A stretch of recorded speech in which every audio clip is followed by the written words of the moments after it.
Hasta mediados de los años 40, el cine en blanco y negro logró niveles altísimos de perfección fotográfica, dominando en forma magistral la luz en relación con la sombra, el brillo y el contraste, y la composición del encuadre a través del manejo de la escala de grises. La luz es un elemento imprescindible para el lenguaje cinematográfico. La iluminación crea sombras, arrugas, rejuvenece o envejece, crea efectos psicológicos del personaje. Incluso, en función de donde se la coloque, cambia la atmósfera de una película. Directores como Karl Dreyer, Sergei Eisenstein y Fritz Lang, este último que venía del expresionismo alemán, así como corrientes cinematográficas como el realismo poético francés con Jean Vigo o Marcel Carné, y más tarde el film noir y el cine negro norteamericano de los años 40, dominarán el mundo de luces y sombras, utilizando con maestría el contraluz, la niebla, el humo, no solo con fines estéticos para crear atmósferas y ambientes, sino y sobre todo con fines dramáticos, para representar un mundo entre guerras, oscuro y ambiguo, con personajes, antihéroes, marcados por un destino agridulce o trágico. Vous êtes toujours pareil, tiens, vacherie et compagnie. Vous le pensez vraiment? Quoi? Ce que vous dites, l'amour.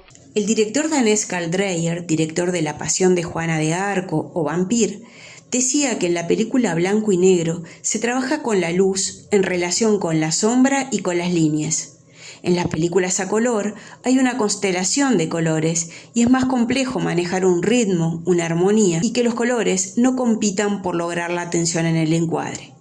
En ese sentido, veía las películas a color como un gran desafío. Sobre las películas en color lo veremos en un próximo video. Pero siguiendo con Dreyer, en La Pasión de Juana de Arco, los decorados fueron realizados por Hermann Warm, a quien ya conocimos por el gabinete del Dr. Caligari, y trabajó coordinadamente con el fotógrafo húngaro Rudolf Maté, que utilizó un negativo pancromático, luz del sol y luz eléctrica para los rostros. Las paredes interiores se pintaron de amarillo y las paredes exteriores de un rosa pálido para que el blanco no compitiera con los rostros. Directores como Fritz Lang y Sergei Eisenstein trabajaron con la luz y el alto contraste para jugar dramáticamente con las luces y las sombras y sacarle todo el potencial al blanco y negro en los encuadres.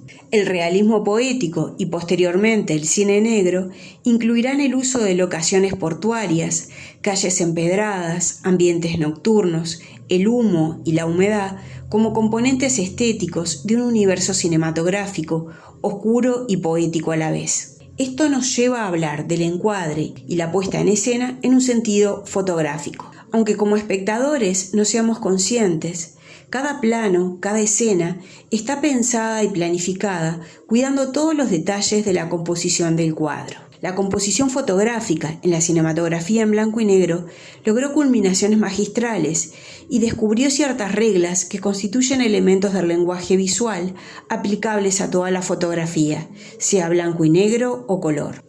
El centro de interés. Cuando vamos a componer un plano, a través del valor del plano, la angulación y la ubicación del sujeto dentro del encuadre, tenemos que tener muy claro cuál es nuestro sujeto de interés. ¿Cuál es el tema del plano? Esto no implica que los sujetos de interés estén en el centro del cuadro, pero sí la mirada del espectador tiene que estar claramente dirigida hacia donde queremos que mire. Rellenar el encuadre. No solo tenemos que tener en cuenta nuestro sujeto de interés, sino todo el encuadre, quitando elementos que distraigan la atención del espectador o completando con elementos que sí importe que estén, que puedan aportar otros datos. Atender las líneas. Esto ya lo habíamos visto con el expresionismo alemán. ¿Recuerdan las perspectivas deformadas para mostrar la perturbación interior de los personajes? Fue con esta corriente que nació el plano holandés, por ejemplo. Las líneas son un elemento de importancia vital en las artes visuales.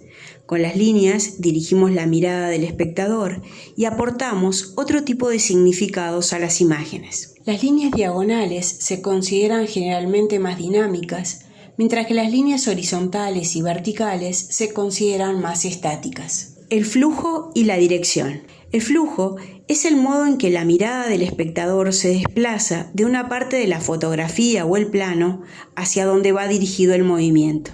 En cine hablamos del aire, siguiendo la direccionalidad de mirada de un personaje, por ejemplo, a derecha o izquierda, o lo mismo sucede cuando un personaje avanza. La sección áurea o regla de los tercios. No hay una norma que nos indique cuándo una fotografía o un plano está bien o mal compuesto, pero existe una fórmula estudiada desde hace muchísimo tiempo en el campo del arte que divide el espacio de forma tal para lograr un efecto estético agradable, armónico, que es muy eficaz. Esta teoría se denomina sección áurea o la regla de los tercios. Euclides, Fibonacci, Luca Pacioli, Marco Vitruvio estudiaron matemáticamente la proporción de los diferentes elementos de la naturaleza, el propio ser humano, y descubrieron una proporción, una regla que se repite. Para algunos es casualidad, otros, entre ellos estos estudiosos, hablan de la divina proporción, sección áurea, número dorado, etc., que está presente en la mayor parte de los elementos que nos rodean.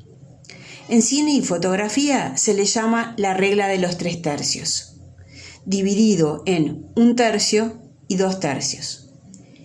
Consiste en dividir los lados de la fotografía en 3 partes iguales. Partiendo de estas divisiones, se trazan rectas paralelas a la base y a la altura. Los puntos en los que estas rectas se cruzan son los vértices de un rectángulo central en la toma denominado zona áurea.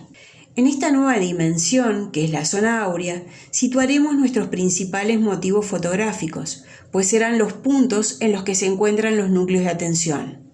La teoría marca no colocar sujetos de interés en el medio.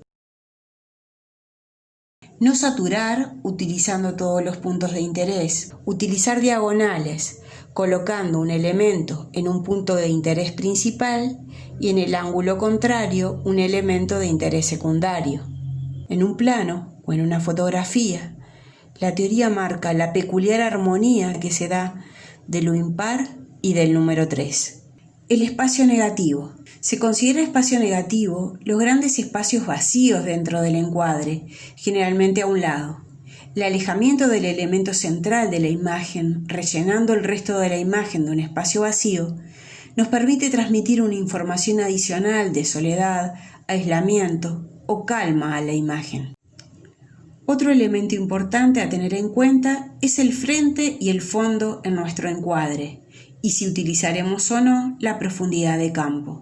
La profundidad de campo es la distancia por delante y por detrás del punto enfocado que aparece con nitidez en una foto. ¿Cuándo hay más profundidad de campo? Cuando el espacio de nitidez por delante y detrás del sujeto se ve nítido. Y hay poca profundidad de campo cuando por delante o detrás del sujeto a enfocar se ve fuera de foco. El enmarcado. Podemos incluir elementos que puedan ayudar a poner un marco al centro de interés de la foto. Obviamente, todas estas reglas están para romperse, pero si las rompemos, será por algo. Estaremos dando otro tipo de mensajes. La composición del cuadro está indisolublemente relacionada a la puesta en escena. ¿Y qué es la puesta en escena? Es el control de la dirección sobre todo lo que está en imagen, en el encuadre. La fotografía y la iluminación, pero también la actuación de los personajes delante de cámara y todo lo que es el arte de la película. La escenografía, que tiene que ver con las locaciones y la decoración, la ambientación artística que se realiza en cada escena, la utilería o atrezzo, que son los objetos del decorado que forman parte activa de la acción, el vestuario, maquillaje, peluquería. El primer gran cineasta en crear una puesta en escena fue Georges Méliès. Pero hablando desde el punto de vista fotográfico, importa tener en cuenta algo que le comentaba François Truffaut a Alfred Hitchcock.